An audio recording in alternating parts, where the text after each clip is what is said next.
Han Finn og jeg oppdaget vannet for mer enn 40 år siden. Vi navigerte feil. Vi skulle egentlig til nabovannet. Vi hadde det vannet for oss selv i mange år, trodde vi. Noen år senere så nevner jeg vannet til en annen kar jeg kjenner. Vannet ble aldri det samme. Siden da så har jeg holdt kjeft.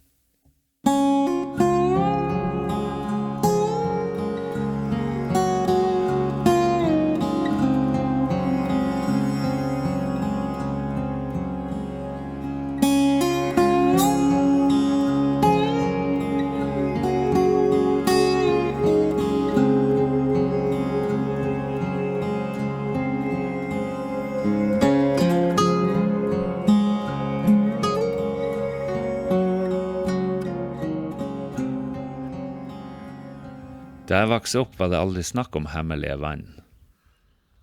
Gamlingene hadde sikkert sine plasser, da som nå, men jeg tror ikke de gode vannene var hemmelige. Men de var langt unna, utilgjengelig,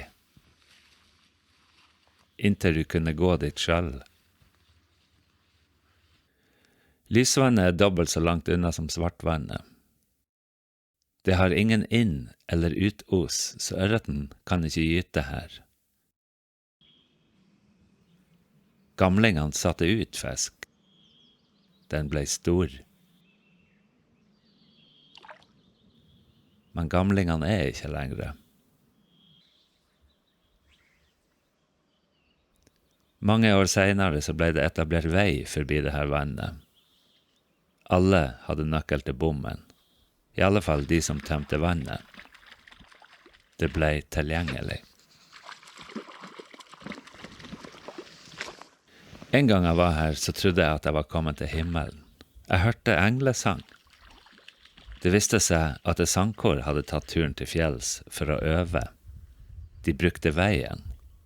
Det var de jeg hørte, heldigvis. Så lysvannet er ikke utilgjengelig. Fiske er ikke det det en gang var. Men jeg går nå enda hit. Jeg synes det er fint. Jeg går fortsatt til det vannet som jeg og han Finn oppdaget for 40 år siden. Selv om fisken ikke er det samme som han var, så er det noe med å være her. Snike seg langs kanten, vente på at det begynner å vake. Fisken er ikke 2 kilo lengre, blir sikkert aldri det igjen. De som sørger for bestand er ikke lengre. Sånn sett er jo det her vannet og lysvannet ganske likt.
Jeg er usikker på om det her vannet er tilgjengelig nok, men det er i alle fall ikke alt for kjent. Jeg tenker det er bra. Det tar tid å lete. Du kan være heldig, du kan være uheldig. Du trenger ikke se drømmevake mens du er med et mulig drømmevann. Det kan være at du må te deg vel for å finne en god plass. Jeg var vennlig med en fisker i naboteltet for noen år siden. Det var varmt, jeg hadde kald øl, vi delte det og pratet. Han fortalte meg om et vann med bekkereie, stor bekkereie. Det er utilgjengelig. Jeg tror han angret på at han sa det. Men jeg lærte leksa mi for 40 år siden. Hvis det er tomt i dag, så er det ikke på grunn av meg. 40 år senere så er jeg fortsatt på leiting. Nå har jeg 2 døgn og skal kun gå 5 kilometer. Men de første 200 meterne er 700 meter oppover, noe som betyr at de siste 200 meterne er 700 meter nedover. Det er med andre ord bratt. Resten er sånn passe. Jeg er ikke en ungfole lenger, og sekken er tung. Jeg trener, for vi skal nordover, og der skal vi lete. Vi skal på ekspedisjon.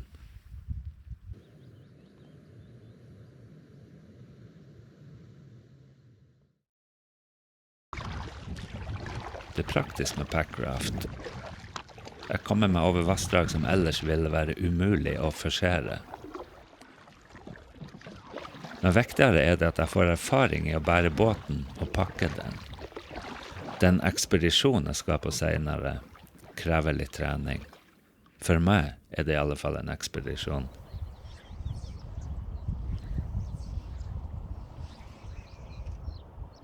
Bekkereia blir visst nok ikke så stor.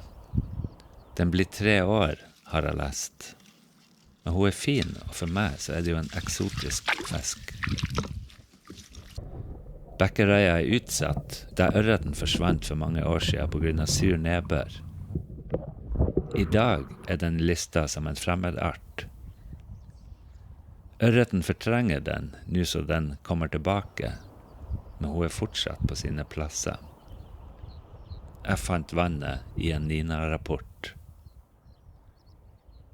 Jensavannet er utilgjengelig. Vil du hit, så er det bare å begynne å gå.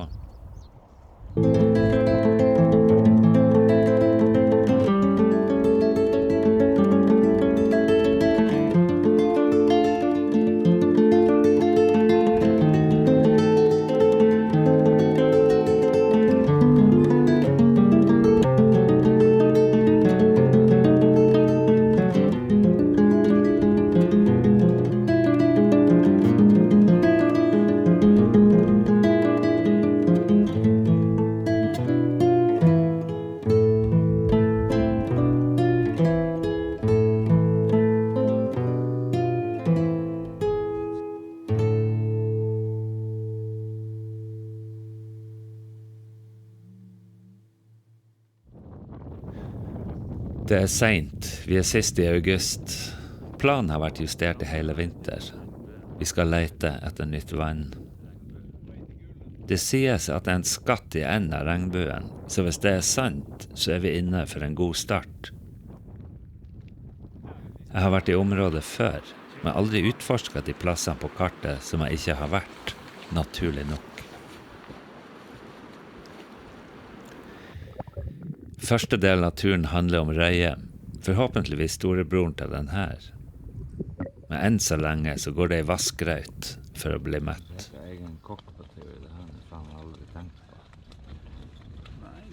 Og eneste underholdninga er de her fjellrevene som også hadde camp i området.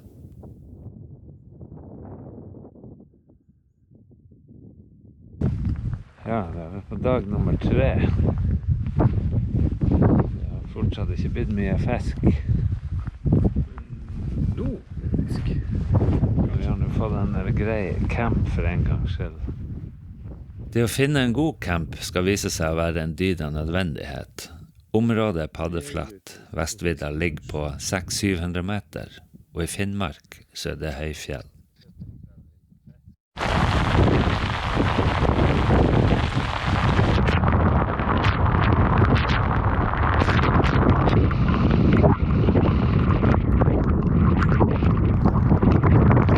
På høyfjellet har du ingenting å skjule deg bak når været legger seg på. Storm, torden. Vi fikk alt på en gang. Og det slutter aldri. Jeg føler ikke jeg fortjener det her, men så har været kanskje lite med fortjeneste å gjøre. Så da blir det indre tjeneste. Til slutt gir vi opp. De 25 kilometerne blir et slit i motvind med våte sko og lite fisk. Våte sko kan jeg tåle, men lite fisk.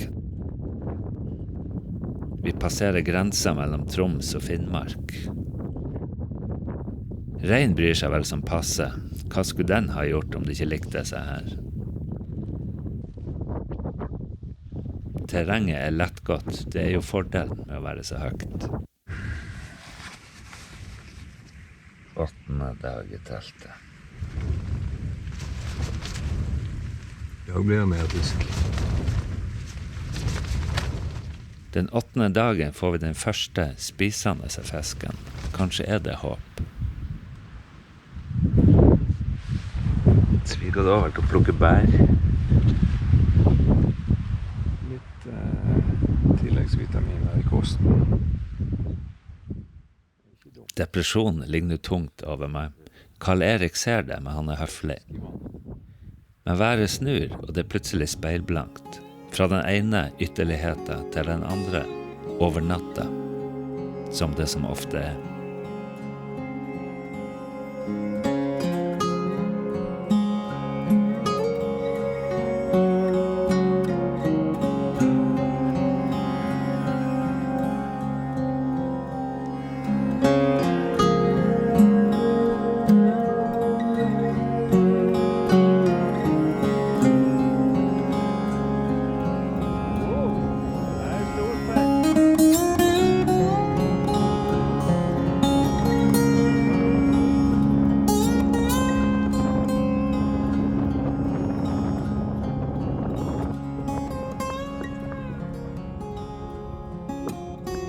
Knut og Arne er nå kommet inn, og vi skal ha en flott uke på fjellet med de.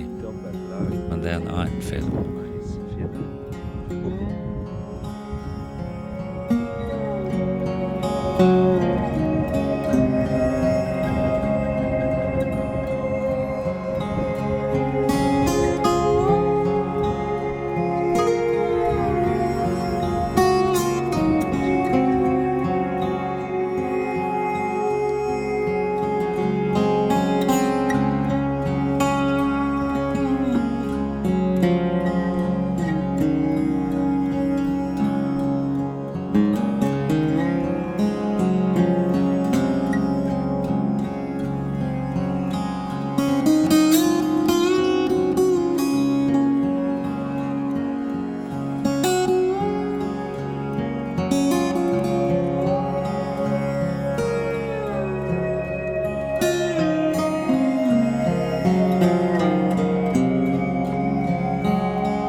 Nå begynner del 3. Dette blir spennende. Vi har paddlet før, men har lite erfaring med packraft og ingen med vassfare så vi skal ned. Vind har heldigvis snudd. Vi skal sørover, og da er det greit med nordavind, som jo ikke er greit for fiske. Et klassisk paradoks.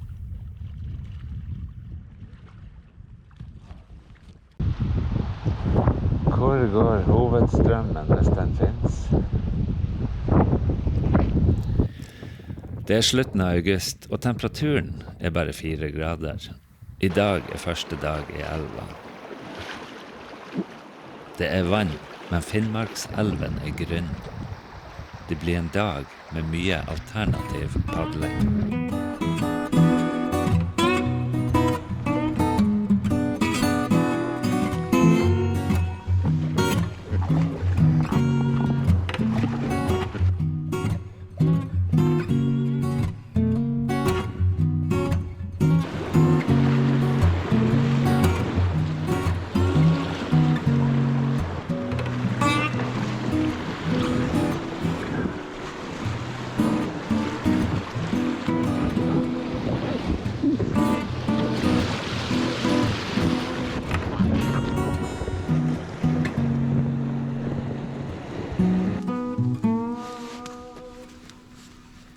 fyrer vårt første bål på turen.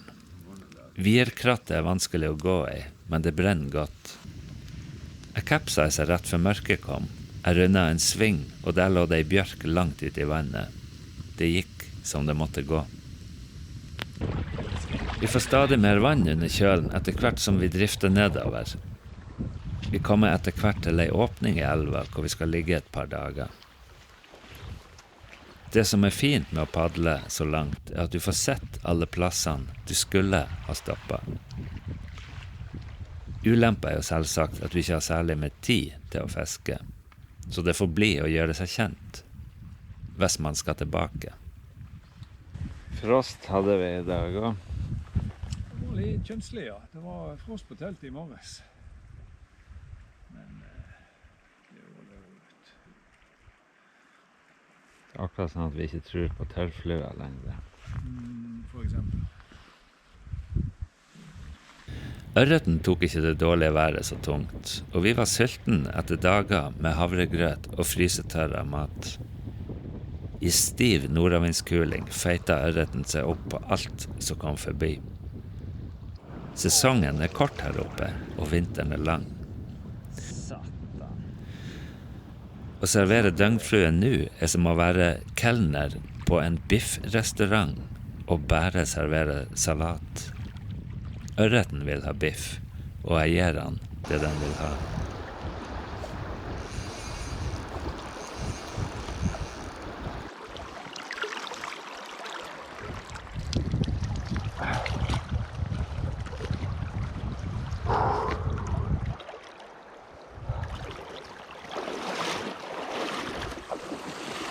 Det krøller seg.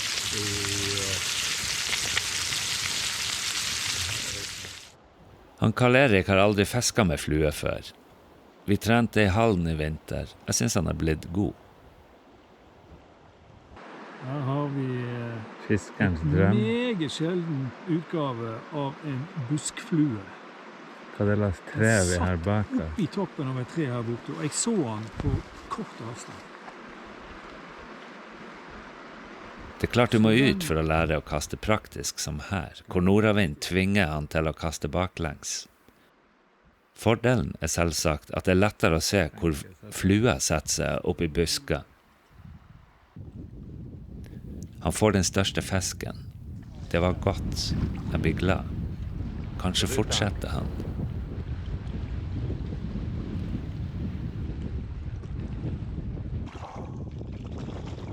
Vi er på tampen av turen, og om vi ikke kan sies å ha hatt godt med fisk, så har vi fått så vi greier oss. Jeg har sjøørrethoven med, det er jeg glad for.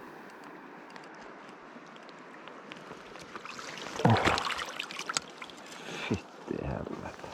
Det er mye godt å si om medbrakt mat, men det er ingenting som slår kortreist. I dag ble det ørret.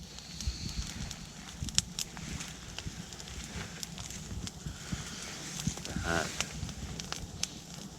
er nice. Det finnes ikke ferskere sushi på noen sushi-restaurant.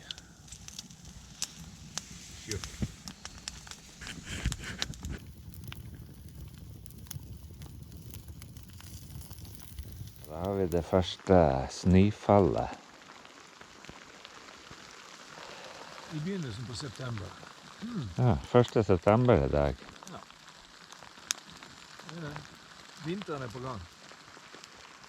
Det er faen sent.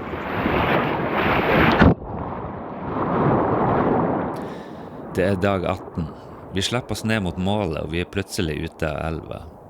Vi har hatt en opplevelse. Jeg har sett mye av et område jeg har tenkt på i årevis. Det tar mange år å bli kjent her inne. Det her var utilgjengelig villmark for ikke så mange år siden. I dag snakkes det mange språk på vidda. Heldigvis er det god plass enda.